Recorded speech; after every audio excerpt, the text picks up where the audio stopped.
Mga manindahay ug parol sa Zamboanga City malaumon nga makabawi karong mibibo na pagbalik ang kasaulugan sa Pasko sa pagluag sa restrictions. Ani ang report.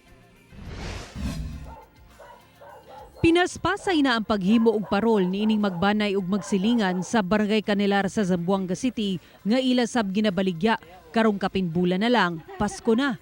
Gani daghan na kuno ang nag-order kanila. Matud ni Roy Falcasantos, Setyembre pa lang, nagsugod na sila og himo og parol nga maoy naanda nila nga panginabuhian matag kapaskuhan. Dako kuno nga hagit kanila ang pandemya kano sa wala gayud sila'y income. Busa karong luag ang restrictions, panahon na kuno nga makabawi sila.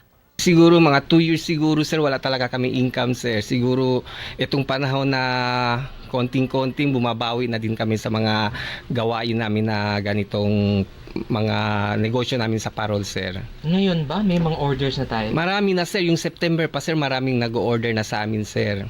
Kutob December 8 lang sila maghimo og parol nga ibaligya sa ilang mga silingan ug kabanay sa kalsada. Ang gagmay, 3 for 100 pesos ang baligya. Dunay 40 pesos nga medium size ug 60 pesos nga large size. Ang traditional Christmas lanterns nga gama sa plastic ug papel anaa sa 250 to 380 pesos ang usa.